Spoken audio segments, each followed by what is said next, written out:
Hey Craft Test Dummies, this is Sarah at Summer CHA in Las Vegas, where it is hot and steamy, and I am with the fabulous Dyan Reaveley, where she is going to show us her brand new ink spray pad and the fabulous things you can do with it. So why don't you get to showing us, Dyan? Okay, so this is my new ink pad, and it's blank. It's totally blank.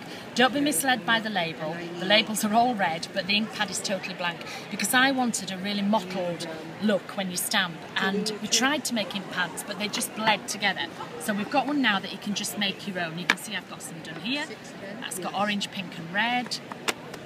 This one has brown, black and orange, and I've got a greeny blue one. Now the beauty of these is you make your own colours, and I have separate pads, but you can wash this out. You can put this under the tap, you could wash it out, and you could start again. So totally reusable, and you don't have to buy 20 ink pads to be happy. I mean, okay. The thing is, the more you use one ink pad in those colours, the better it gets. Okay. The juicier it gets, the more seasoned it gets. But you can just rinse them out. It will stain slightly, but then you can put whatever other colours on the top.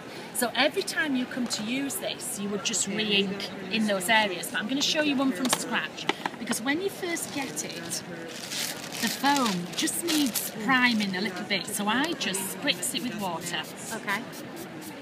When you buy an ink pad that's ready-made, it's been saturated with ink. This is nothing like that. This will need re-inking all the time. This is just, it's not a permanent thing. But if you add water first, then it primes the surface ready to put the inks in. I always use 3 colours, which is why on here you can see 3 colours. If you use more than 3 colours, they tend to blend together too much. So I just take one colour, and it's just like I do on the pads. I ink in one spot, ink in another spot. I'm going to take a different colour, ink in one spot, ink, and then I'm going to take a 3rd colour. Now can you see, because it's brand new, it's still sitting in areas. So I'm going to go back and I'm going to re-ink again. So it now starts spreading over.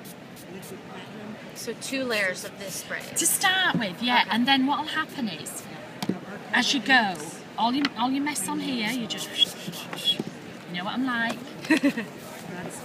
Don't waste a drop of that gorgeous ink. Oh, this is my new little journal, same as the big journal, but half size. So I just, oops, let's get that. And the more you use this ink pad with the same colours, the more juicy it will get. All this ink that's around there you can pick up with a brush and you can use. So one of the things that I really like to do is I like to stamp. This is the effect I was looking for. I wanted a variegated stamping, okay? So if I take a big tag, so what you would do is you take your stamp. I hate to see the same thing over and over. So you would take your stamp, and if you come to your ink pad, and to start with, if you just stamp go in one area, you just press lightly and you can see that the ink is on there. And so I would stamp here and go back to the same area each time, and then you can just wipe it and then change areas. So I'm coming over here now to the red, and then I'm going to go in between. So can you see how this is building up? All the different shades. Yeah. So then I'm going to move again. I'm going to move up here.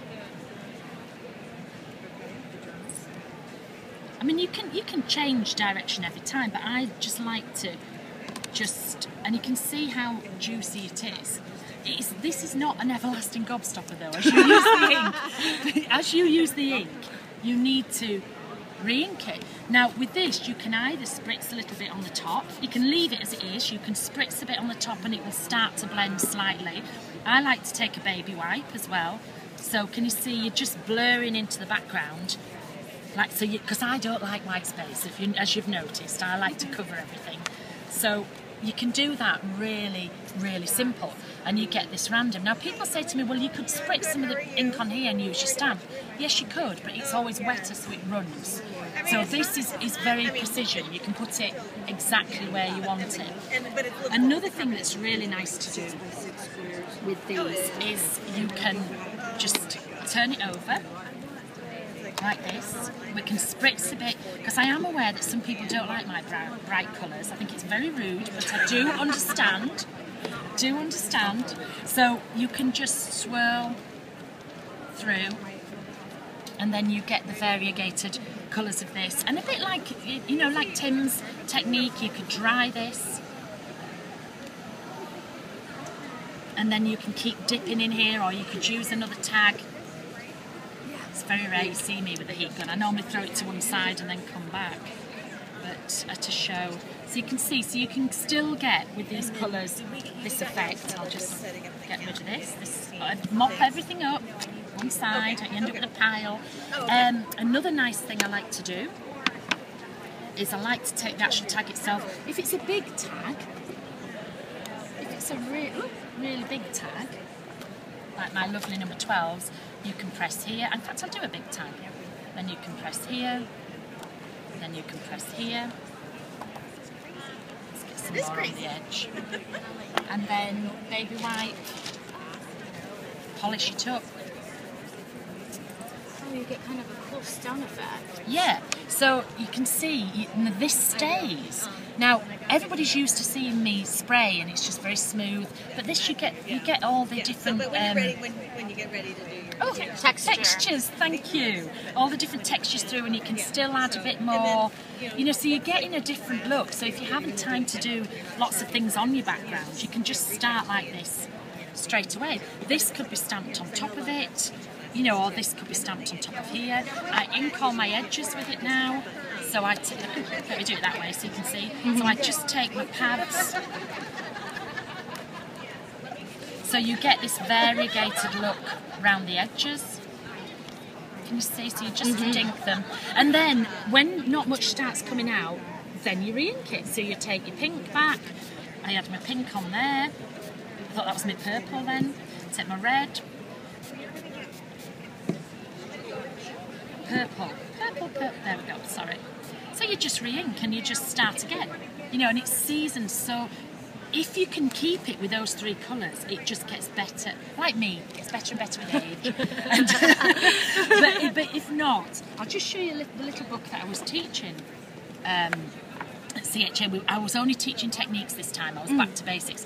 But so this one had a background like this, and then we used the stamps straight on the top.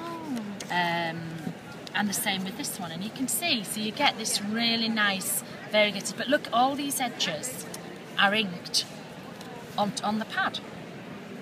So cool.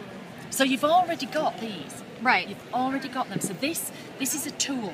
This is like a massive blending tool, really. It's, you know, you've already got the inks, you're just filling this up.